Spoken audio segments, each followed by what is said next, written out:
शहर के सबसे मशहूर उद्योगपति सुरेश मल्होत्रा की रहस्यमयी हत्या ने पुलिस और जनता को चौंका दिया था।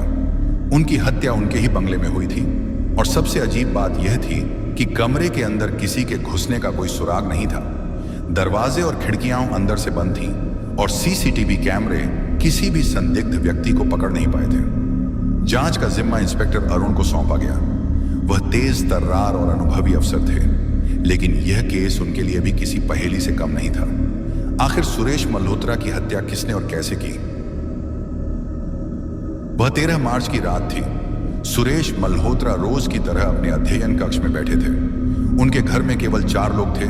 उनकी पत्नी सीमा मल्होत्रा, बेटा रोहन, नौकर रामलाल और निजी सहायक अजय। रात के करीब 11 बजे अचानक बंगले से एक तेज चीख सुनाई दी। सभी लोग दौड़कर सुरेश मल्होत्रा के कमरे की ओर भागे। दरवाजा अंदर से बंद था और जब दरवाजा तोड़ा गया तो सबके होश उड़ गए। सुरेश मल्होत्रा की लाश उनके कुर्सी पर थी। उनकी गर्दन पर गहरे कट के निशान थे और शरीर पूरी तरह ठंडा पड़ चुका था, लेकिन कमरे के अंदर कोई नहीं था। सीमा मल्होत्रा जोर जोर से रोने लगी। रोहन सदमे में खड़ा रहा और नौकर रामलाल कांपने लगा। अजय ने तुरंत पुलिस को बुलाया। कुछ ही मिनटों में इंस्पेक्टर अरुण अपनी टीम के साथ मौके पर पहुंच गए। इंस्पेक्टर अरुण ने कमरे का बारीकी से निरीक्षण किया। दरवाजे और खिड़कियां अंदर से बंद थीं। बाहर से कोई जबरदस्ती घुसने के निशान नहीं थे। ऐसा लग रहा था कि कोई बहुत तेज धारदार हथियार से गला काट गया हो, लेकिन हथियार मौके पर नहीं था। कैमरों में कोई संदिग्ध गतिविधि नहीं दिखी। सीमा ने बताया कि उन्होंने आखिरी बार रात 10:30 पर सुरेश से बात की थी।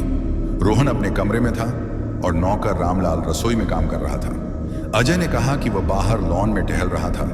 अब सवाल यह था कि अगर कोई कमरे में नहीं घुसा तो हत्या कैसे हुई? इंस्पेक्टर अरुण ने मल्होत्रा परिवार के दुश्मनों की सूची निकाली। उन्हें 2 प्रमुख संदिग्ध मिले। रवि मेहरा, एक बिजनेस राइवल जिसे सुरेश ने धोखा देकर एक बड़ा कॉन्ट्रैक्ट छीना था। विक्रम सिन्हा, एक पूर्व कर्मचारी जिसे सुरेश ने बेइज्जत करके नौकरी से निकाल दिया था। अरुण ने दोनों से पूछताछ की। रवि ने कहा कि वह उस रात शहर से बाहर था, जिसके सबूत मिले। विक्रम ने स्वीकार किया कि वह सुरेश से नफरत करता था, लेकिन उसने कोई हत्या नहीं की थी।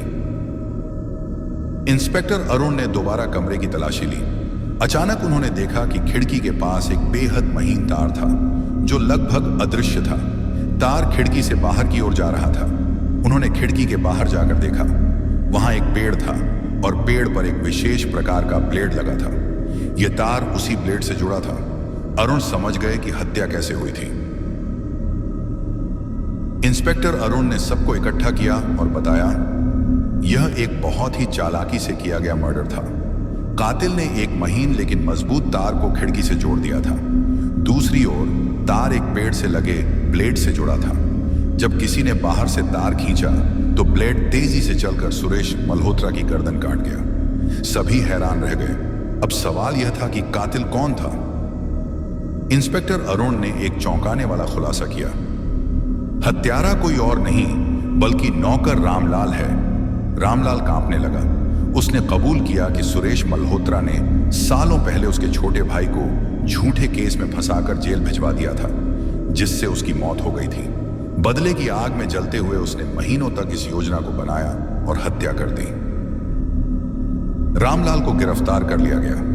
अदालत ने उसे उम्र कैद की सजा सुनाई। सीमा और रोहन ने धीरे धीरे इस हादसे से उबरना शुरू किया। अजय, जो कभी शक के घेरे में था, अब निर्दोष साबित हो चुका था। इंस्पेक्टर अरुण ने एक और अनसुलझे केस को हल कर दिया था, लेकिन इस केस ने उन्हें यह सिखाया कि कभी कभी सबसे बड़ा अपराधी सबसे अदृश्य होता है।